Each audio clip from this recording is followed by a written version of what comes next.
Hey, thanks for joining me today. My name's Chuck Tuck, and I am the host of Amazing People, Amazing Things. So first thing I want to say is thank you very much if you've been here before, and if you are a Patreon, and if you consistently come here and listen to the podcast.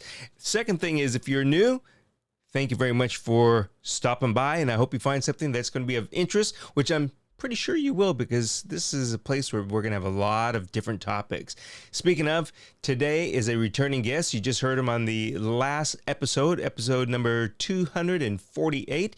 That was Rodger Allen Friedman. In that podcast, we talked about finance and wealth and retirement, and he is the author 18 Wealth Lessons, where we talked about lessons that we learned about wealth and wealth building. But in this particular podcast, we're going to be talking about wealth again, but this is going to be something different. The last one was on like personal wealth. This one we're talking about how America is faring. Are we doing good as a country? Rodger has a book out called Erasing America: Broken Politics, Broken Country. So if you're interested in this, which I think you should be, we are in the height of the political race at this particular time of the podcast. So please stick around and listen. And if you are a pet owner, remember, be responsible, have your pets spayed or neutered. All right, let's get into the show. Welcome to Amazing People, Amazing Things with your host, Chuck Tuck. So, with all this political stuff that's happening, and it's always happening in the background that affects the financial situation for whether it be America or the people who live in this country or throughout the world, for that fact. We are in this volatile time when it comes to politics, and I think a lot of stuff comes down to border safety and finances. And you've got this book out called Erasing America: Broken Politics, Broken Country. So I love that title, and it's a scary title. Well, I spent 2 months coming up with the title. And the consultant that I was working with in getting some of the stuff perfect for the book said, we used to go to a Chinese restaurant and there'd be, choose 2 from column A and 2 from column B and mix and match them. I said, yeah, when we went to Chinese restaurant when I was a kid, on 14th Street in Manhattan. He goes, okay, think of the same way. So I want you to make a list of 50 possible titles in column A and 50 possible subtitles in column B. And then start mixing and matching. Maybe subtitle 47 and title 32 is the right way to go. And then topsy-turvy, and it took months to figure it out. Okay. Guys out there, you're getting a lesson on a lot of things right now. how to come up with an award-winning title. It was a lot of work. Yeah. So, yeah, what is this about? Erasing America. I grew up reciting the Pledge of Allegiance, the national anthem. We stood for the flag. We respected our elders, our veterans, the president, and we were secure in the knowledge that the government existed to protect our rights, not steal our rights. Mm-hmm. And we basically have had a 2-party system all my life. Yes, there are independents, and I don't remember the last time an independent won. I remember Ross Perot, that little guy who was the CEO of EDS, Electronic Data Systems, ran independent. But the point was that we had a multi-party system. And what I see today is the Democratic Party is doing everything they can to ensure that they are on top of a single-party system.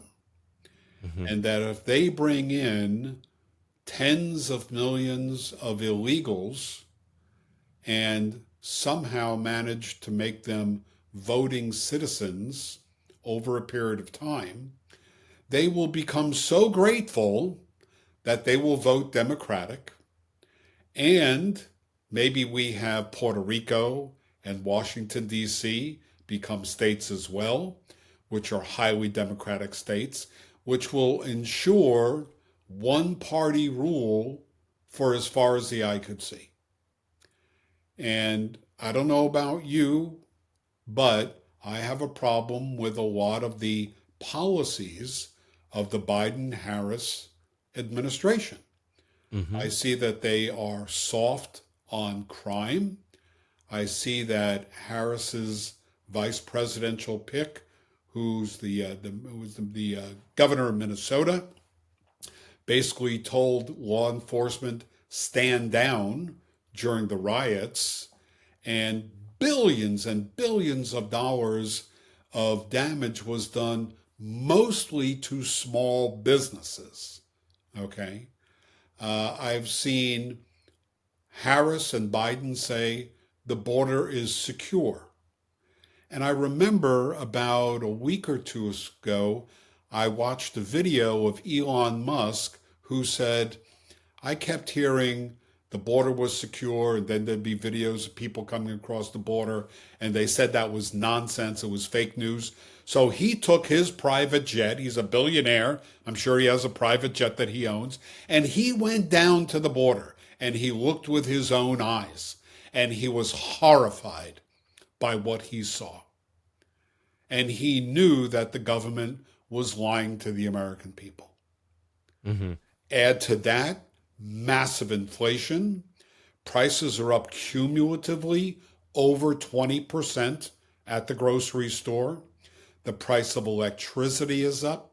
The price of cars are up. Mortgages have over doubled. And this did not happen under the prior administration. So I see that the Democrats have done a lot of damage, and they have expanded the money supply. We are almost $36 trillion in debt. And I don't see that turning around if Ms. Harris is elected president.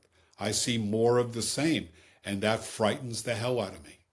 So I'm going to step out on a limb and say, you're on the conservative side. You know something? I was talking with a client yesterday, and she's 86, mind you.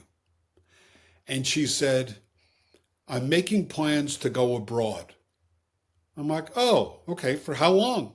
4 years. I said, well, that's very specific. Could you tell me why?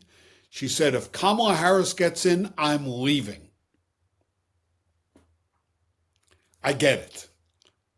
If Kamala Harris gets in, I'm retiring. I'm no longer working. And I'm going to add to this. I'm going to be the devil's advocate guy, since we need one. Go right ahead. Because we need one on this platform. Sure. So, I mean, we always hear one side or the other. I've heard a friend that said, if Trump wins, I'm going out of the country. Actually, he's already been preparing to move out of the country. I just wrote about and it. they don't. And they don't. A whole bunch of Hollywood types said that the last time around. By the way, they're still here. Yeah. And a dozen have said it now. Tom Hanks, Pink, Barbara Streisand, on and on and on. And I will drive you to the airport. I will buy you new Samsonite luggage. I'm not rich enough to buy you Gucci luggage, but I will get you luggage. I will drive you to the airport, and I will burn your passport so you can never come back again. I'm your guy. Well, I like the one thing that you said when we were talking before about finances. Deal with it. So I want to be that guy that says, well, a Democrat or the Democratic person, somebody who votes straight Democrat Party, looks over to the Republican. Right. And the Republican says we're all good. The Democrat says we're all good and we're better.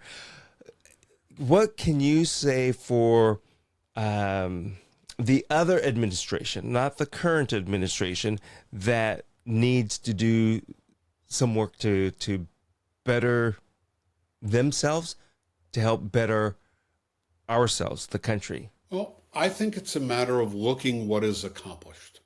Okay? Mm-hmm. You could talk all you want. What have you done? Don't watch what I say, watch what I do. You've heard that before.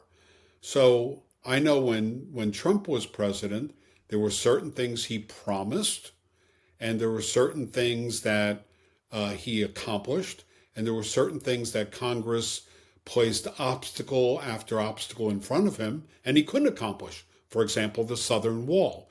They took the funding away, and they did everything possible to stop him at every turn. But when I look at Kamala Harris, for example, I say, okay, tell me three things you've accomplished as vice president. I have asked 12 Democrats that same question, Tuck. No one has been able to answer the question. Name me three things that she has accomplished as vice president. Nobody knows. It's true. So I'm going to be that guy that goes, what did the other administration accomplish? Well, they lowered the regulatory barriers, they lowered taxes. And for those people that say, oh, they only lowered taxes on the rich and the corporations, if you study how much money is raised by taxes in the United States, and then you figure out with a pencil and a calculator what percentage of that is from rich people and corporations, you'll find mathematically that you cannot reduce taxes on the poor without reducing taxes on the rich. Everyone's taxes will be reduced because the math just doesn't work, because the people that are earning under $250,000 a year, they pay such a small portion of the overall tax bill that if taxes are to go down, they've got to go down on everybody. Corporations paid among the highest tax rates in the world. Now they're among the modest near the bottom, and they're much more productive than they were before. Okay? So there are a lot of things that the administration did. They put in conservative justices in many courts, including the Supreme Court, which I am grateful for because I happen to be an adherent of something called the Constitution. And I know that Elizabeth Warren and AOC, for example, want to abolish the Electoral College, and they think they're smarter than Thomas Jefferson. I beg to differ. Okay? So show me what you've done. Show me what you've accomplished. Don't just tell me what you're going to do. But in everything that I've read, and I am a voracious reader, I Mm-hmm. cannot find anything of substance that Kamala Harris has accomplished in 3.5 years as vice president. Okay. And I will. I can't pick sides. I'm not going to pick sides. But there is one thing that you said that I think hits home for everyone, and I believe that it does not make a difference what your party affiliation is. Money, because everybody talks about the rich should pay more. The rich should pay more. I'm not one of those guys. And like you said, if you do the math and you figure out how much the rich are paying for the overall tax, um, They pay they're the paying vast majority of all tax receipts going into the Treasury. right. They are. And if somebody says, "Well, that rich person they don't pay any taxes," it's like, no, they do pay taxes, It- or or they are smart enough to have pay somebody to reduce their Yeah. taxes. So But I President always, Biden came out a couple months ago and said that the average rich person pays 8% in taxes. He has no clue what he's talking about. He's absolutely wrong because the facts dispute that. And the fact is that if you take $100,000 and buy a CD, which is taxable interest at the federal and state level, and I know the state of Washington has a high tax rate, okay? So when you pay tax on the CD interest, federal and state, you're going to end up with a much smaller number than the advertised rate of the CD. If Mhm. I go and I buy a tax-free municipal bond issued by the state of Washington that is exempt from state and federal taxes, I am legally avoiding those taxes. It ain't a loophole because Congress created the law that allowed for that. I'm just maybe smarter about how I invest based on books I've read and knowledge I've gotten and experience. Okay. That's the other thing, that word loophole, where people talk about, well, they have this loophole, we need to close this, that. It's not, if it's legal and if it's there, I don't look at it as a Well, I loophole. love how AOC and Elizabeth Warren and Waters and Schumer and all of them always talk about loopholes. And in the case of Waters, Schumer, Schiff, Warren, Bernie, and a whole bunch of others, these are the laws that they passed. They have been in Congress 20, 30, 40, sometimes even 50 years. These are the laws that they passed because Congress passes all the laws per the United States Constitution. Now they're calling what they passed a loophole, Yeah. Well, lying I with want semantics. I want to, again, I don't know why I feel the need to say I'm not affiliating myself with either party, but it's the financial part for me is so messed up because people view things in their own way, pointing fingers at others. But I always thought about, if we're going to use Elon, do you think that if Elon only made 150,000 or 250,000 a year, that's all he made? Do you think that he would be contributing to a lot of these philanthropic ventures, I'll call it ventures, or nonprofit organizations? I say no. And then what happens is a lot of the nonprofits go away. And that could be Well, like a hospital thing or whatever it might be. there are two things that come to mind. Number one is, have you ever heard of the Giving Pledge? Hmm. Okay. So, to the best of my memory, a bunch of billionaires have pledged to give at least half of their fortune to charity upon their death. Bill Gates, Warren Buffett, Elon Musk, the list goes on and on and on. There's hundreds of people on the list. So I don't know whether they would give as well. Obviously, they can't give as much to charity or nonprofit, but I give a lot to charity. I give a lot to veterans organizations. I'm not a multimillionaire, but I give what I can. But the other thing is, and I think this hits home with something you were talking about before. In preparing for retirement, one of the things that I did, which Elon Musk did, is I moved out of a high tax state. I moved out of Maryland. My combined state and local taxes were about 9.4%. Call it 9.5% between friends, on top of my federal income tax. And I said, if I move to Florida or Texas, because there's no way I'm moving to Washington State, I'm telling you right now, and I Come ain't on, visiting Roger. you either, okay?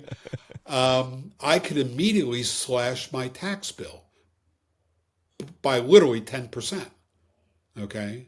And Elon Musk and Chevron is moving from California to Texas.